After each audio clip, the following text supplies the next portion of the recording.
ជីវិតយើងម្នាក់ហ្នឹងវាមានពេលខ្លះជួបរឿងល្អទៅមានពេលខ្លះជួបរឿងមិនសូវល្អទៅអាចជាដំណើរធម្មជាតិនៃជីវិតគ្មានអ្នកណាអាចគេចផុតបានទេ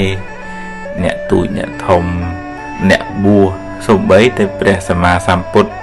ដែលថាជាអ្នកកំពូលអ្នកមានបុណ្យហ្នឹងក៏គេចមិនផុតពីពេលខ្លះ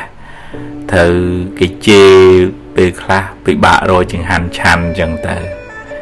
ហើយទៅដល់ណាក៏មិនអាចគេចផុតពី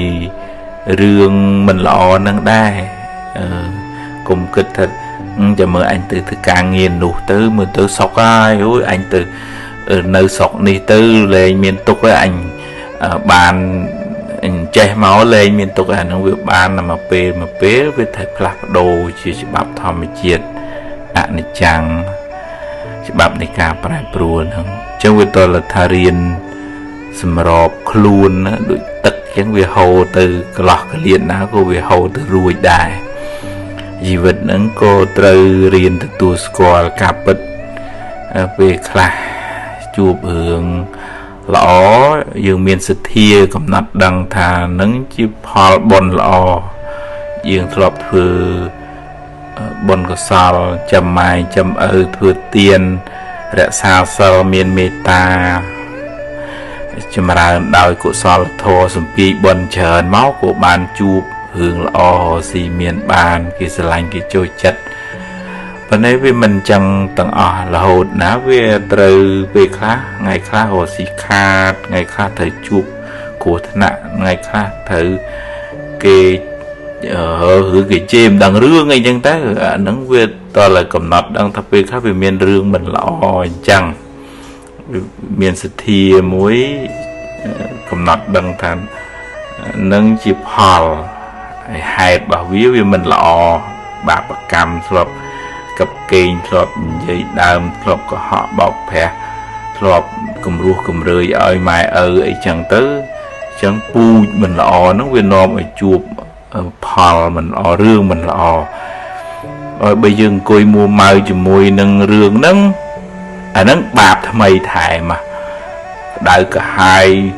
ររឿងចងគំនុំគុំគួនអីចឹងទៅបាបថ្មីហ្នឹងបង្កើតពូជមិនល្អថ្មីសម្រាប់ផ្ដល់ផលមិនល្អទៅមុខទៀតតើយើងរៀនកំណត់ដឹងថាជីវិតហ្នឹងវាដូចជាទឹកអាឡកវាឡើងវាចុះវាជារឿងធម្មជាតិនៃទឹកអាឡកជីវិតហ្នឹងវាឡើងចុះអញ្ចឹងដែរជួបហើយក៏ដោះស្រាយទៅពឹងពាក់គេខ្លះហើយដោះសេចក្តីទុកពីក្នុងចិត្តថាអ្វីវាមិនចេះតែបានដូចចិត្តទេប្រឹងប្រែងបន្តទៅទៀតទៅកុំតុកសិចកុំអស់សង្ឃឹមកុំអង្គុយស្ដីបន្ទោសអ្នកនេះអ្នកនោះហើយកុំឲ្យវាច្បោកច្បល់ទៅជារឿងគិតខុសទៅជារឿងធ្វើអញ្ចេះទៅបាត់ចង្រៃធ្វើអញ្ចោះទៅផុតគ្រោះអញ្ចឹងចេះតែហក់លោតផុតពីសទ្ធាក្នុងការជឿកម្មផលហ្នឹងជួនកាលវាទៅជាគេបោកប្រាស់អីផ្សេងទៅមិនបានកំណត់ដឹងថាយើងមានពូជមិនល្អយើងទទួលផលមិនល្អមិនអាចអ្នកណាមកខាត់ខាំងរារាំងបានទេហើយបើយើងចង់បានផលល្អយើងប្រឹងប្រែងសំពូជល្អពីឥឡូវទៅហើយរឿងកម្មពីអតីតយើងមិនអាចទៅលុបបំបត្តិបានទេសូម្បីតែព្រះសម្មាសម្ពុទ្ធក៏ព្រះអង្គនៅទទួលផលនៃកម្មចាស់ហ្នឹងដែរត្រូវចុកខ្នងត្រូវគេពមៀលដុំថ្មទេវទត្តពមៀលដុំថ្មមកត្រូវជើងព្រះអង្គបែកឈាមអញ្ចឹងទៅត្រូវធ្លាក់ព្រះលោហិតអីចឹងទៅអានឹងព្រះផងទៅខាត់កម្មខ្លួនឯងហ្នឹងខាត់មិនបានផងអញ្ចឹងឲ្យមានកម្មសកតាសទ្ធាថា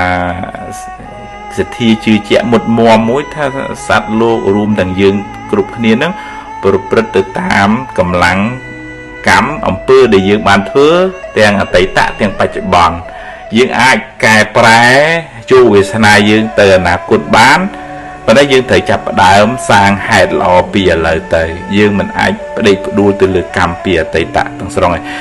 តែកាលណាយើងមានសទ្ធាមុតមមអញ្ចឹងយើងអត់ច្បោកច្បល់យើងអត់ដូចថាផ្អើលតាមគេអ្នកនេះឮចេះអ្នកនោះឮចោះចេះតែជួលច្រាលទៅឯងខ្ញុំជាអ្នកសម្រេចជោគវាសនាជីវិតរបស់ខ្ញុំទង្វើរបស់ខ្ញុំជាអ្នកចាត់ចែងជោគវាសនាឲ្យខ្ញុំជាម្ចាស់ជីវិតម្ចាស់ជោគវាសនាអាហ្នឹងមានសទ្ធាមុតមមអញ្ចឹងយើងអត់ច្បោកច្បល់យើងអត់ផ្ដេកផ្ដួលទៅរឿងអីផ្សេងទេអាហ្នឹងសទ្ធា